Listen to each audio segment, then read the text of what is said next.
What's up, everybody? Thanks for tuning in this week. I'm Jeremy. You guys are watching Morphs.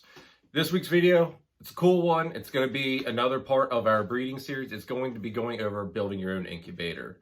As ball python breeders and as other snake species breeders, you're going to come across that, some of your snakes are going to be laying eggs. And if you're not doing maternal incubation, you need an incubator. So this is going to be an easy how-to as to how to build your own incubator. Granted, mine's already built since I've used it for our first season. It worked out great. We had 100% hatch rate out of it, so I'm fully confident that this incubator is able to do the job.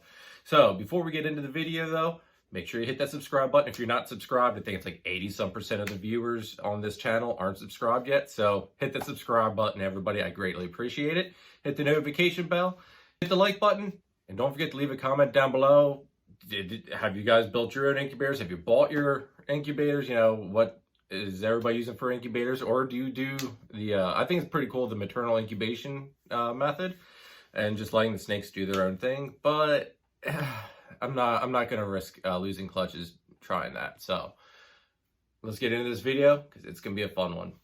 All right, so here is our incubator here at Morphs. Give you guys an outside view of it. Nothing super fancy. This was an old Coke fridge that I got from Mike that does the boas. Got this from him.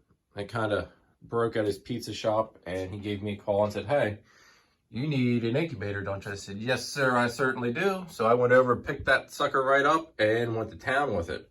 So main thing is when you're building your own incubator, down here in this whole area, it's going to be filled with like a compressor, all sorts of different lines as far as like for coolant and everything.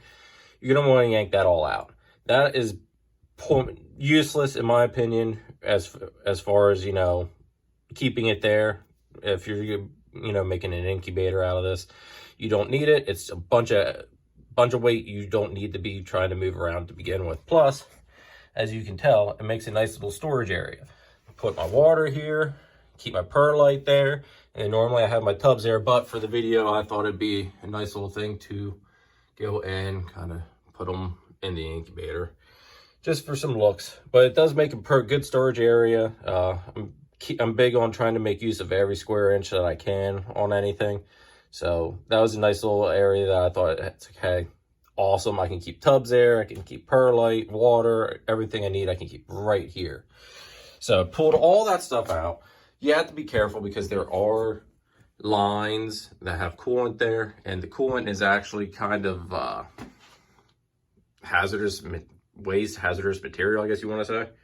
So you do want to go and, do this outside, away from anything where any animals are going to be getting into it or anything like that. And you're going to want to be wearing safety glasses and stuff like that because it is going to be, it will make a little mess and leak around and everything. So there used to be stuff in here, like it's like a metal shield that went down the whole way. Removed all that. I mean, I even cut the power cord for this light here, which at some point I'm going to yank that out, but it's not hurting anything. Got rid of everything that was up in here. Eventually I'm going to put a piece of like acrylic glass across it and put our logo there and be able to put some like stickers around it and everything. I think that would be cool. As you can see, I actually have it on right now so that way the LEDs work. We mounted in this small computer fan. Close up of it. Just got this off of Amazon. I'll see if I can't find the link and post it in the description there. This fan is awesome. Actually, you got this the thought of using this off of Jason from Morphs Mixology. He used the same fan and it's like, you know what, that thing's awesome. Just got some spacers up there. That way you got some space in between the actual top and the fan. It allows it to circulate air a lot better.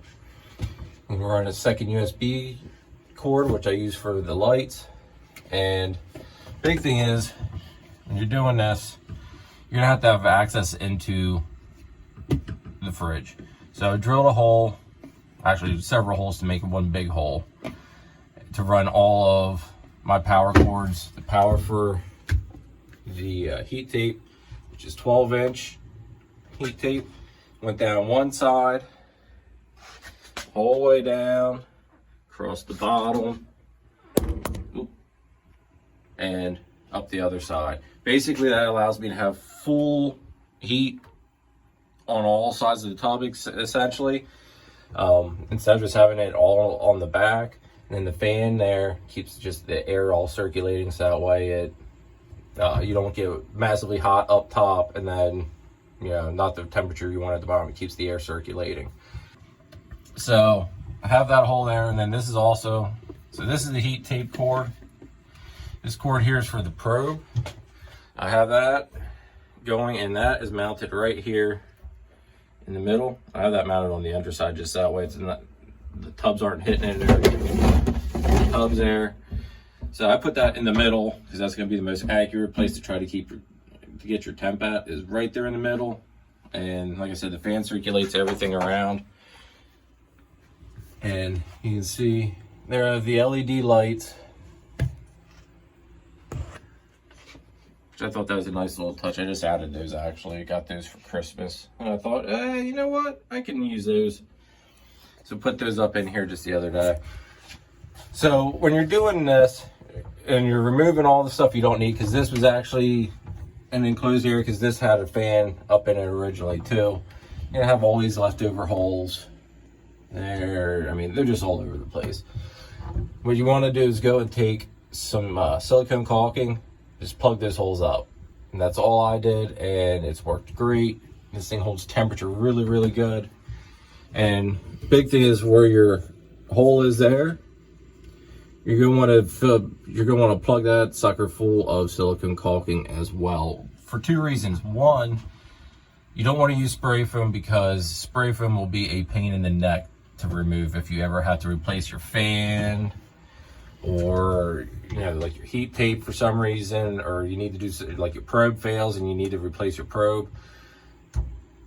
It's a lot easier to remove silicone caulking than it is to remove spray foam. So that's just the simple, easy way. It's cheap too. Silicone caulking isn't very expensive at all. But you just go around, plug up any holes, and just plug up any holes that the heat can escape through. I said there's several levels where you're going to be coming across holes. There was a hole here, I guess it was for like a drain area. I filled that in because I had a hose that went down through the bottom. And that is basically it, guys. I mean, it is super easy. You just gotta do the work and gut what's in there. And like I said, basically all the stuff you're taking out is right in here. This is all the heavy stuff.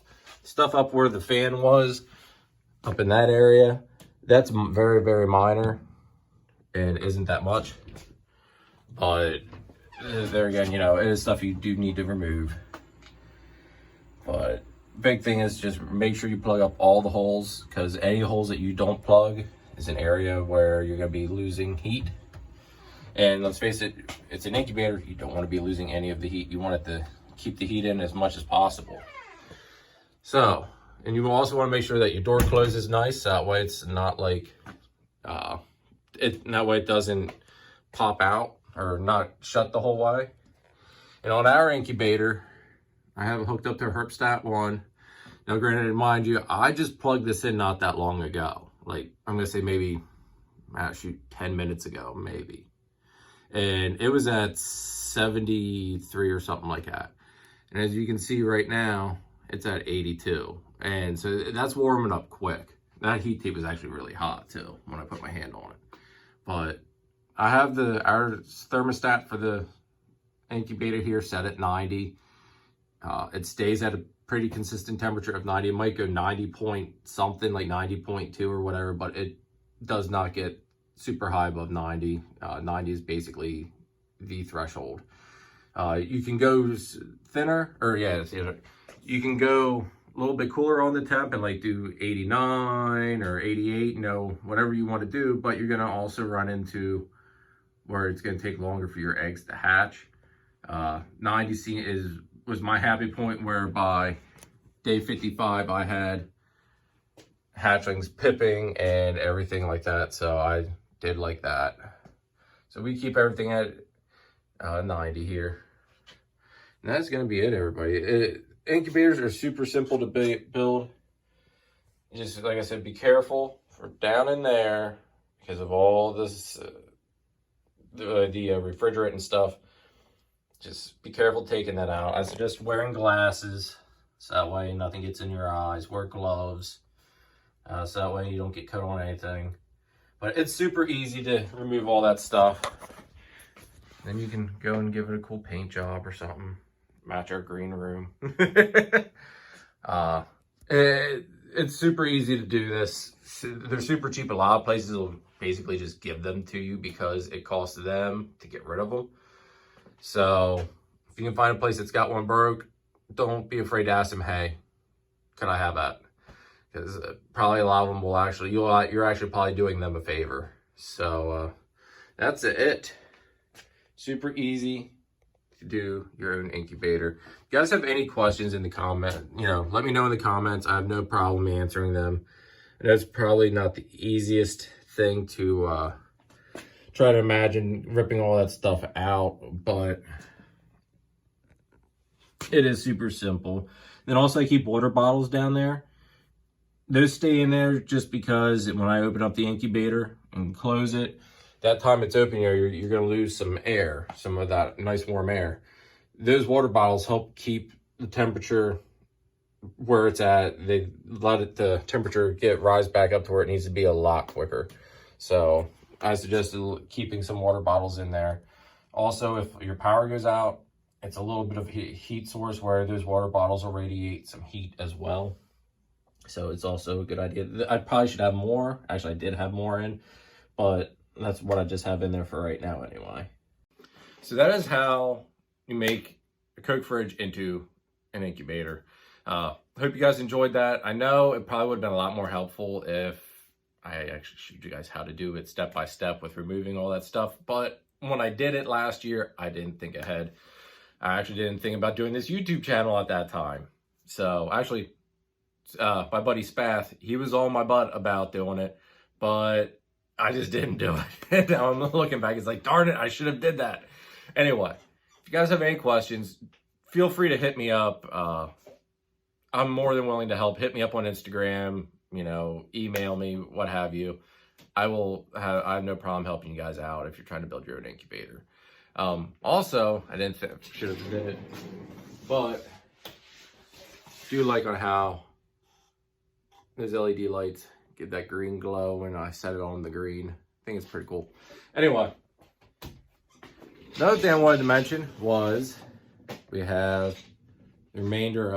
I got the new 1065 tiers that I ordered. They came in. You remember before it was probably, let me see if I can't get the full rack in view here. I think we had 4 tiers. So originally our rack stopped here. So we got more. I think we got 5 tiers. Let's see, 1, 2, 3, 2, 4. Yeah, we got 5 tiers from there. And then, so I think I put this at 5, 10, 15, 20, 25, 30, 40, 45. So we got room for 4 more tiers yet. So that'll put us at the 65. And then also got our 50/20 series hybrid rack as well, which I'll be doing a review on that here at some point. Super happy about that. Granted, that's not the full rack either. That's all, but it's almost the full rack, but it's just a couple shy.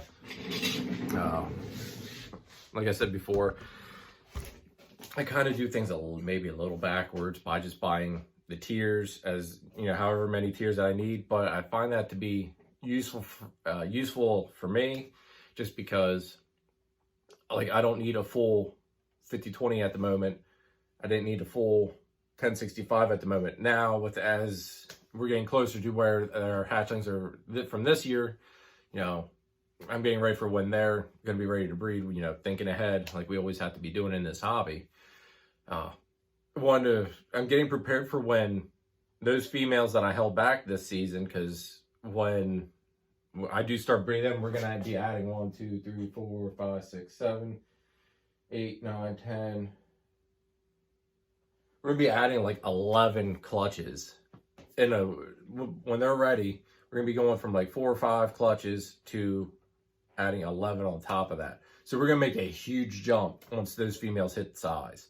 So I'm just kind of preparing and getting ready and gearing up for when those girls are ready to go, because that's gonna be a tremendous jump.